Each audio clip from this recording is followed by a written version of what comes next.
Good morning বন্ধুরা, তোমরা কেমন আছো? আশা করি খুব ভালো আছো। আমিও খুব ভালো আছি। প্রতিদিনকার মতো আজকেও তোমাদের কাছে রেসিপি নিয়ে হাজির হলাম। আজকে আমি বানাবো ম্যাগি। ম্যাগি তো অনেক রকমভাবে বানিয়েছো, বা বাচ্চাদের টিফিনে তৈরি করে দিয়েছো, বা নিজেরাও ঘরে কখনো কখনো জলখাবার হিসেবেও ব্যবহার করেছো। আজ আমি একদম অন্যরকমভাবে বানাবো। কিভাবে বানাবো, কী কী উপকরণ দিয়ে, আর দেখো একটু হেলদিও হবে, অথচ শাক সবজিগুলোও বাচ্চাদের পেটে চলে যাবে অনায়াসে, অথচ আনন্দ করে এইভাবে বানিয়ে দিলে তারা খুশি মনে খেয়ে নেবে। চলো বন্ধুরা, কী কী উপকরণ আছে, কীভাবে বানাবো তোমাদের সাথে শেয়ার করে দিই। দেখো, ওই ম্যাগি 4 প্যাকেট ম্যাগি নিয়ে নিয়েছি, সেদ্ধ করে জল ঝরিয়ে রেখে দিয়েছি। নিয়ে নিয়েছি এখানে টমেটো সস, সোয়া সস।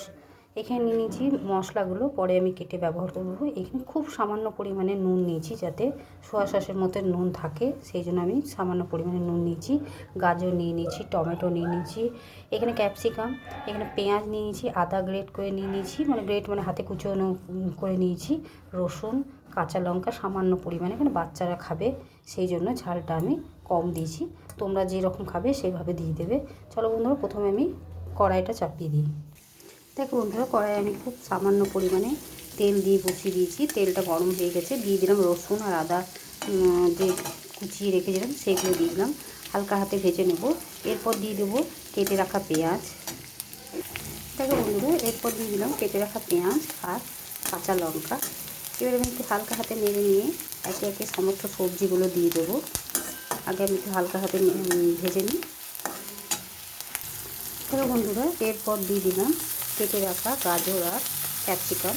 টমেটোটা আমি একটু পরে দেবো, আগে এগুলোকে সবজিগুলোকে হালকা হাতে নেড়ে চেড়ে নিই। একটু নুনও দিয়ে দিয়েছি, নুনটা একটু নরম হবে তারপর আমি দিয়ে দেবো টমেটোটা আগে দিলাম না, কারণ নুন দেওয়ার ফলে টমেটোটা খুব গলে যেতে পারে। সেই কারণে এই সবজিগুলো তখন খুব একটা ভালো ভাজা হবে না, সেই কারণে একটু পরে দেবো এটাকে আগে একটু হালকাভাবে ভেজে নিই। দেখো বন্ধুরা, টমেটো দিয়ে আমি বেশ কয়েকবার নেড়ে চেড়ে দিলাম। এবারে আমি সমস্ত প্যাকেটে যে ম্যাগি মশলাগুলো ছিল দিয়ে দিলাম, আর দিয়ে দেবো সামান্য পরিমাণে জল। দেখো বন্ধুরা, জল দিয়েও কিছুক্ষণ নেড়ে চেড়ে নিলাম। এরপর দিচ্ছি সস।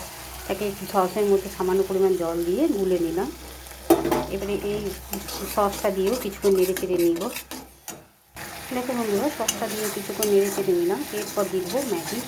এইভাবে তোমরা অতি অবশ্যই বাড়িতে বানিয়ে খেয়ে দেখবে, বা বাচ্চাদের টিফিনে দিয়ে দেখবে। টিফিন বক্স একদম খালি হয়ে যাবে এবং হেলদিও হবে, তার সাথে সব রকম সবজিও তোমরা ছেলেদের পেটের মধ্যে পৌঁছে দিতে পারছো খাবারের মাধ্যমে।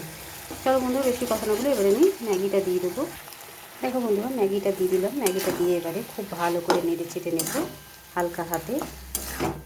2 মিনিট মতো নেড়ে চেড়ে আমি নামিয়ে নেব। আগে আমি ভালো করে মিশিয়ে নিই। দেখো বন্ধুরা, সমস্ত সব কিছু খুব ভালোভাবে মেশানো হয়ে গেছে। এবার আমি একটা অন্য জায়গায় ঢেলে নেব।